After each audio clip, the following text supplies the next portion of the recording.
Dizem que cada cabeça é um mundo. E acho que você concorda comigo que isso é verdade. São 7 bilhões de pessoas no planeta e cada uma com as suas opiniões, com os seus valores e modos de enxergar a vida. Por isso, a percepção do que é certo ou errado muda de acordo com a cultura e até mesmo de uma pessoa para outra. Apesar disso, um grupo de pesquisadores dos Estados Unidos descobriu que todos nós seguimos um mesmo processo mental para definir o que é certo e o que é errado. As pessoas, em geral, consideram erradas atitudes como fazer mal a alguém, cometer injustiça e desrespeitar autoridades. Mas essa constatação levanta uma pergunta. Se a humanidade realmente desaprova essas condutas, por que existe tanta crueldade no mundo? E será que as coisas ruins sempre existiram? A Bíblia mostra que não. Nós fomos criados no mundo sem maldade, mas aí o mal, ou seja, o pecado, surgiu. Por isso, como disse o apóstolo Paulo na carta aos Romanos, muitas vezes não conseguimos fazer o bem que queremos. Pecar para o cristianismo significa errar o alvo, transgredir a lei. É o pecado que nos afasta de Deus. Porém, não sei se você já percebeu, hoje em dia falar de pecado parece que não soa bem. Muitas pessoas não concordam em seguir regras e preferem levar a vida da forma que entendem ser melhor. Mas pensar assim não nos deixa livres do pecado e nem de sofrer as terríveis consequências dele. Isso porque o pecado não atinge apenas o indivíduo que peca. Pelo contrário, a sociedade em que esta pessoa vive também sofre as consequências. Mas se houve uma época em que não existia maldade no mundo, como foi que o pecado entrou em nosso planeta? Vamos pensar sobre isso? Eis que vem dias, diz o Senhor Jeová, em que enviarei fome sobre a terra, não fome de pão, nem sede de água, mas de ouvir a palavra do Senhor. Jesus respondeu, está escrito, nem só de pão viverá o homem, mas de toda palavra que sai da boca de Deus. Está escrito, apresentado por Joel Flores. O dia 2 de outubro do ano de 1992, no estado de São Paulo, no presídio do Carandiru, houve uma rebelião dos internos do pavilhão 9 da cadeia. E essa rebelião culminou com uma terrível massacre. O conflito entre prisioneiros e a polícia gerou um triste número de 111 mortes. Sabe que esse dia foi um dia de tragédia. Mas houve uma rebelião que envolveu muito mais gente que o conflito de Carandiru. Uma rebelião universal, com efeitos catastróficos em todos os sentidos até os dias de hoje. Você lembra do dezembro do ano 2019?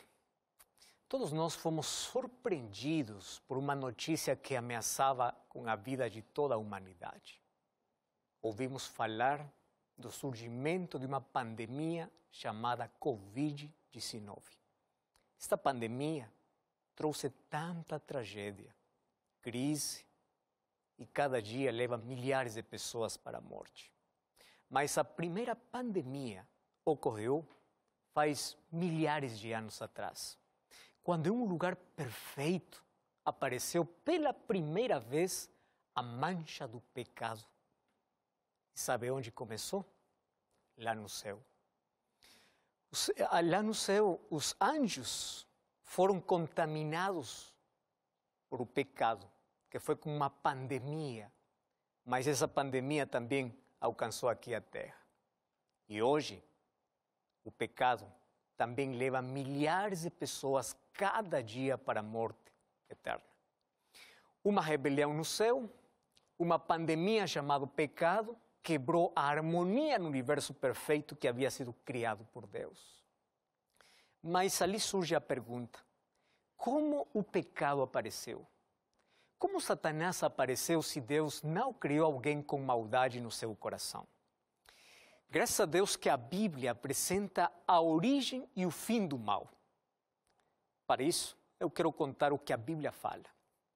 Você sabe que todos os seres celestiais reconheciam a Deus com lealdade e amor. Ou seja, no universo havia perfeita harmonia.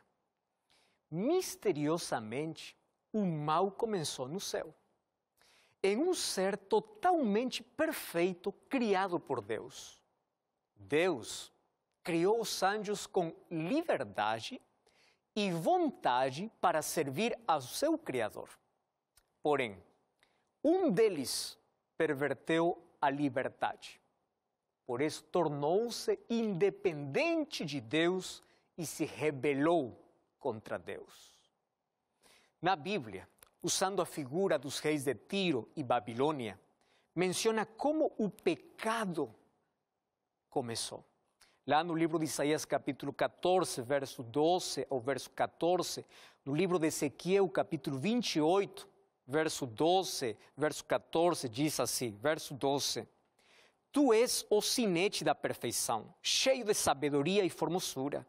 Verso 14 diz: Tu eras querubim da guarda ungido, te estabeleci, permanecias no santo monte de Deus, no brilho das pedras andavas.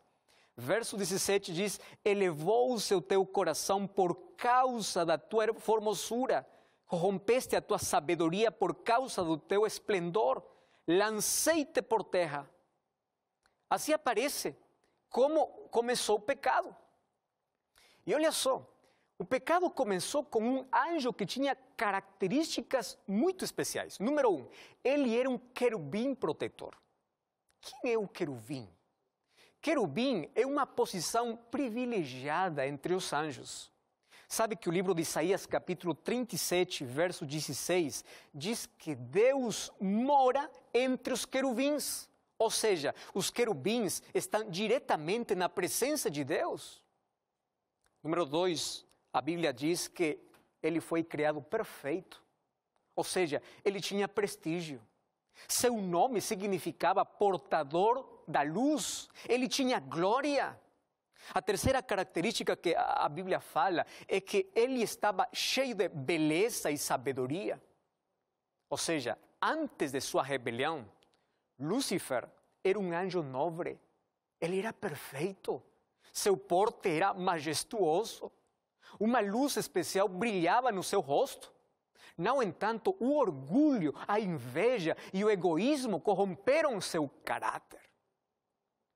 Por isso que em seu egoísmo, ele cobiçou ser igual a Deus. Ele queria ser adorado como Deus.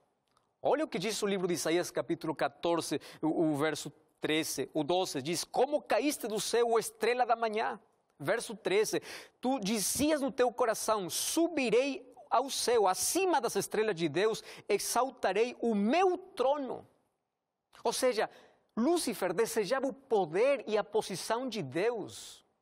E no céu começou a contaminar a mente dos outros anjos, distorcendo o caráter de Deus, dizendo que Deus é injusto, que Deus é arbitrário, que suas leis não podem ser cumpridas e que ele prometia a liberdade. Então, como uma pandemia, aquele sentimento foi rapidamente contaminando a todos os anjos. Você sabe que 1/3 dos anjos do céu foram contaminados e dali ele se tornou um adversário. Ele teve muitas oportunidades de se arrepender de seu mau caminho, mas seu orgulho não permitiu. E então ocorreu a primeira guerra no universo. O livro de Apocalipse, capítulo 12, o verso 7 ao verso 9, fala o seguinte. Diz assim: houve peleja no céu. Miguel e seus anjos pelejaram contra o dragão. Verso 9, e foi expulso o grande dragão, a serpente antiga, que se chama Diabo e Satanás, o sedutor de todo mundo. foi atirado para a terra e com ele os seus anjos. Uma pergunta que muitos estão fazendo é por que Deus não destruiu Satanás quando ele se rebelou? Agora, se Deus tivesse destruído Satanás, uma dúvida teria surgido no universo. A dúvida seria, por que Deus o destruiu? Acaso ele estava certo e Deus quis silenciar o inimigo? E por isso que Deus permitiu que o tempo revelasse ao universo o verdadeiro caráter de Deus e a verdadeira maldade que havia no coração do inimigo. Mas você sabe que o pecado é um mistério.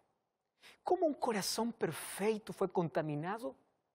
No entanto, sabemos que Deus criou seres livres e inteligentes para que pudessem servi-lo. E eles pudessem servi-lo de maneira voluntária, por amor. Era uma escolha. Mas um deles escolheu se rebelar contra Deus. Deus criou também Adão e Eva aqui na terra. E quando Deus criou Adão e Eva, Ele não os criou como robôs programados para obedecer. Ele fez seres livres e inteligentes.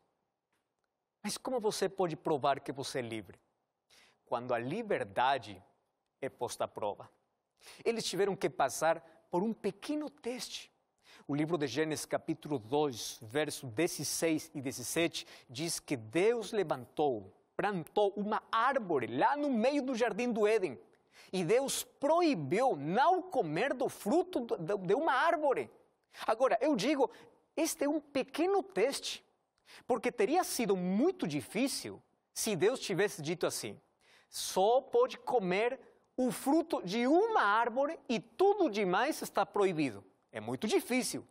Mas Deus disse assim, você pode comer de tudo, menos do fruto de uma árvore. Então, aquele pequeno teste demonstraria sua lealdade e o amor para servir a Deus. Era um pequeno teste de obediência, fazendo o uso inteligente da sua liberdade. E você sabe que Adão e Eva foram avisados do maligno. Eles sabiam que só havia um lugar onde ele poderia tentá-los, precisamente na árvore proibida. Mas olha só, como é o ser humano. O ser humano gosta de se aproximar de onde é proibido. Corre sempre os maiores riscos e acaba nos grilhões da tragédia e da morte. Um dia, Eva se separou de seu marido e se aproximou de onde não deveria. E ali aparece o livro de Gênesis, capítulo 3, do verso 1 ao verso 6, e conta a triste história da queda do ser humano. Mas Eva nunca imaginou que Satanás viria disfarçado no mais belo animal da criação. Você sabia que a serpente hoje é um dos animais mais temíveis por causa da maldição após o pecado, mas lá no jardim do Éden era o animal mais lindo. Agora a serpente aparece falando com Eva. E Eva é seduzida pelo demônio, pois essa é a especialidade do demônio. Disfarçando-se do mais belo, depois seduzindo. Satanás hoje continua com a mesma estratégia. Ele nunca mostra o rosto. Ele se esconde atrás daquilo que atrai você, atrai sua atenção, para logo seduzir e conduzir o ser humano até a morte.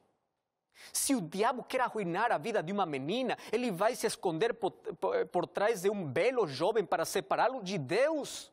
Se ele quer arruinar a vida de um jovem, ele pode aparecer atrás de uma garota muito bonita para separá-lo de Deus. Ele atrai por meio de um lugar, uma pessoa, um vício. Tudo que separa você de Deus é usado pelo inimigo. Então, termine com tudo aquilo que não te ajuda a crescer, tudo aquilo que te impede de estar perto de Deus. E Satanás apareceu disfarçado. E a primeira coisa que colocou na mente de Eva foi a dúvida. Você sabe que a dúvida sempre será uma das maiores armas do diabo. O mesmo queria fazer com Jesus lá no deserto da tentação. Colocar dúvida em Jesus. Você lembra a primeira tentação? Se tu és o Filho de Deus. O Pai já havia falado com ele e havia dito assim: tu és meu Filho amado. Agora Satanás vem dizendo: se tu és o Filho de Deus. Lá no jardim do Éden, Deus havia dito que no dia que comerem do fruto da árvore proibida, vão morrer. Agora vem Satanás dizendo: não morrereis.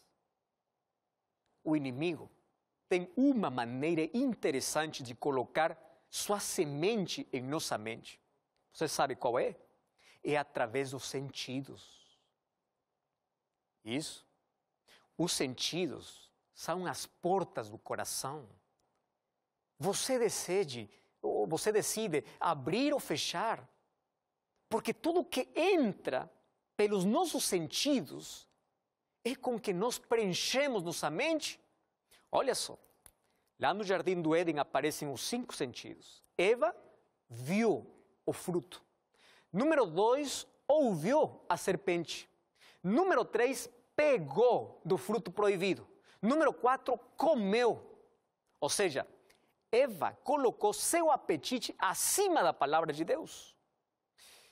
O pecado era um ato consciente. Eva escolheu acreditar em Satanás ao invés de Deus. Ela aceitou a proposta que a serpente lhe deu. Qual a proposta? Você será como Deus.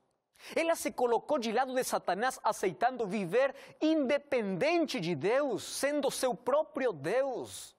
É isso que agora Satanás consegue colocar na mente de milhares de pessoas, seduzindo pelos sentidos, para que você possa viver longe de Deus, uma vida sem regras, onde o apetite está acima da vontade de Deus, onde os sentimentos estão acima da palavra de Deus. Mas deixa eu lembrar uma coisa: Deus não criou robôs. Ele criou seres livres e inteligentes. Por isso, o melhor uso da sua inteligência é usar a sua liberdade para escolher amar e servir a Deus. Hoje você e eu temos a mesma liberdade para escolher o que é melhor. Infelizmente, muitos optam por um caminho diferente.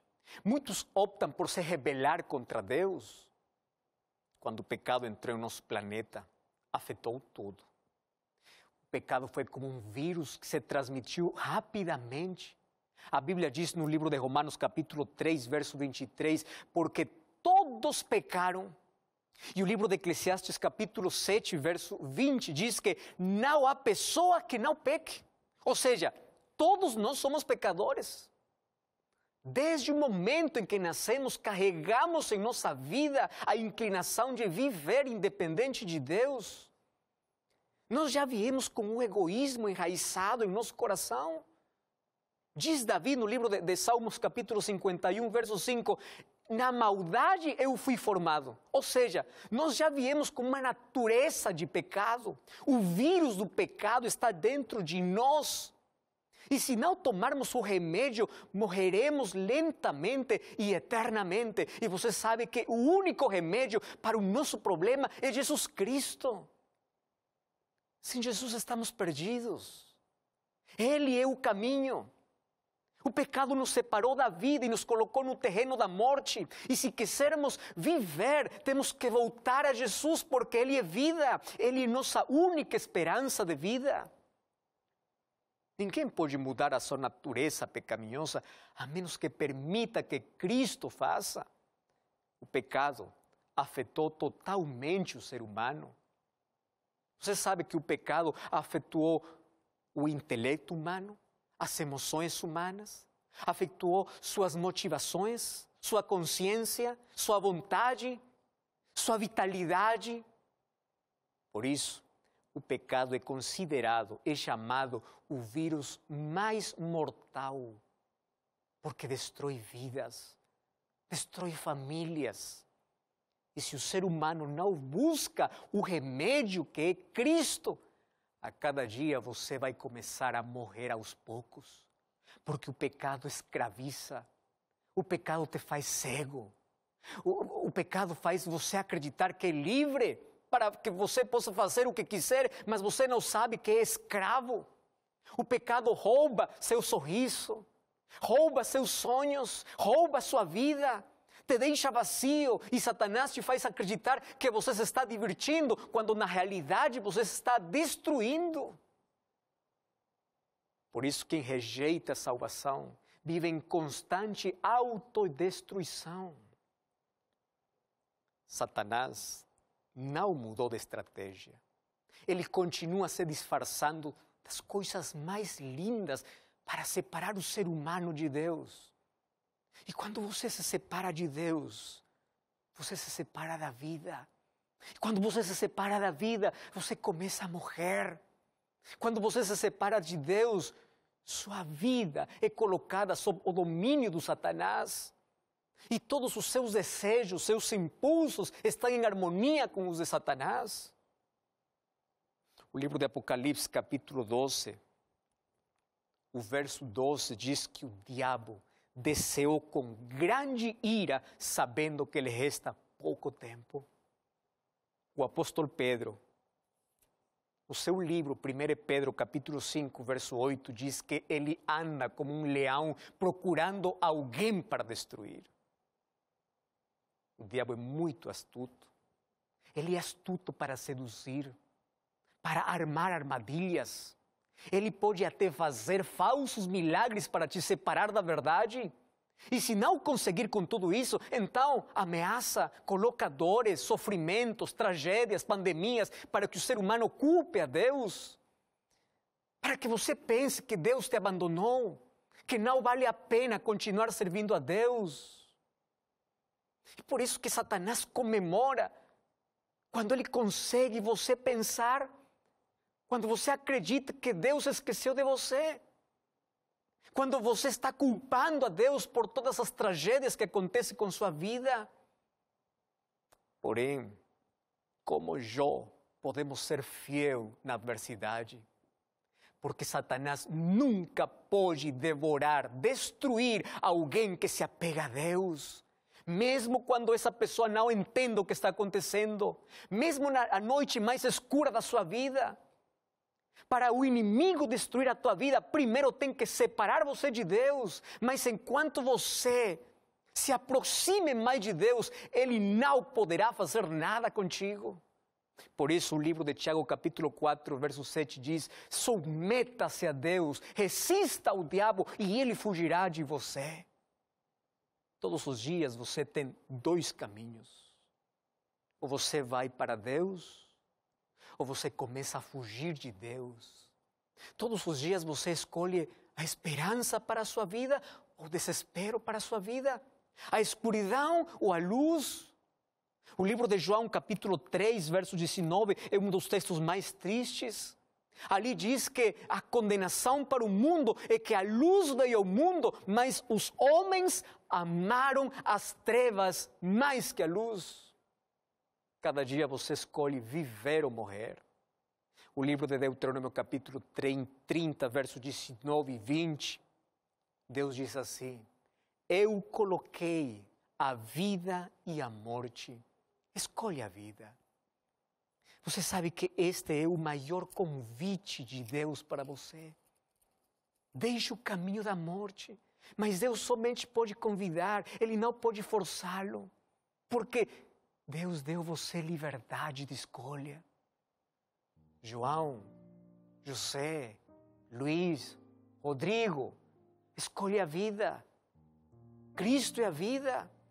A vida está cheia de escolhas. Uma escolha errada trouxe dor e morte. O ser humano estava condenado a morrer. Porém, Deus tinha um plano. Ao criar Adão e Eva, seres livres, havia a probabilidade de que escolhessem a morte em vez da vida. Por isso, antes de criá-los, Deus elaborou um plano de resgate.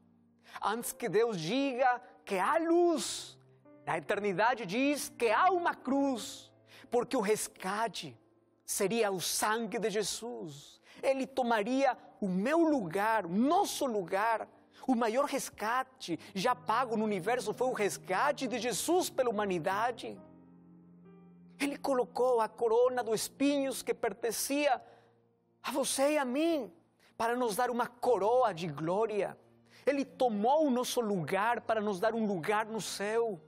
Ele morreu em nosso lugar para que hoje tenhamos a esperança de viver eternamente. Por isso o apóstolo Pedro diz que todos nós fomos resgatados, não com ouro ou prata, mas com o precioso sangue de Jesus Cristo, como um cordeiro sem mancha, sem contaminação, já destinado desde antes da fundação do mundo. Agora eu quero dizer para você, o caminho está desenhado, a porta está aberta, a dívida está paga. Porém, todo aquele sacrifício não tem valor a menos que você não aceite no seu coração a Jesus.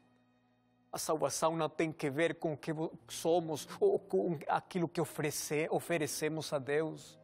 Salvação tem que ver com quem é Deus, que coisa Ele nos oferece. Se formos longe por nossa rebelião, Deus foi mais longe na solução. Se o nosso pecado é enorme, a graça de Deus é maior. Você não deve subestimar o poder do pecado, mas, por favor, nunca deve subestimar o poder da graça de Deus. Sabe o que coisa deve fazer? Aceitar a graça de Deus. Essa graça salvadora é a mesma graça transformadora, é a graça que transforma a sua vida, que te coloca em harmonia com sua vontade, com sua palavra, com sua lei. E lembre que existem 3 coisas que Deus não conhece. Ele não conhece um pecado que não odeia. Ele odeia todo pecado porque sabe que o pecado destrui seus filhos. Número 2, Deus não conhece um pecador que Ele não ame. Nada que você faz o impede que Deus possa deixar de amar. Número 3, Ele não conhece um pecado que não possa perdoar. Você sabe que o pecado imperdoável é quando você não quer pedir o perdão. É quando seu coração perdeu a sensibilidade e você voluntariamente prefere viver no pecado. Mas desde que você reconheça que é um pecador e precisa de um Salvador, sempre haverá perdão para você. Mas também a Bíblia fala que não há melhor momento que agora para escolher Jesus como Salvador. O céu estará cheio de grandes pecadores arrependidos e transformados pela graça e o poder de Deus. Mas o lago de fogo estará cheio de pequenos pecadores que não cometeram pecados graves, mas sempre rejeitaram a graça de Deus e confiaram em suas obras. Hoje os braços de Jesus se abrem para recebê-lo, mas seus braços abertos não podem salvar quando seu coração está fechado. Um dia o pecado será eliminado para sempre, mas junto ao pecado será eliminado todos aqueles que se agarraram ao pecado, em lugar de aferrar-se a Cristo, agarrar-se a Cristo. Então, ali serão destruídos para sempre. Por isso, hoje você tem a possibilidade de fazer a melhor escolha. Escolha Jesus. Vamos orar. Nosso Pai, colocamos nossa vida em Tuas mãos. Reconhecemos que Tu és nosso Salvador, que nós somos pecadores. Aceitamos Tua graça, a graça que transforma. Em nome de Jesus. Amém. Convido você a procurar uma igreja adventista do 7º dia. Lembre, está escrito: não só de pão viverá o homem, mas de toda a palavra que procede da boca de Deus.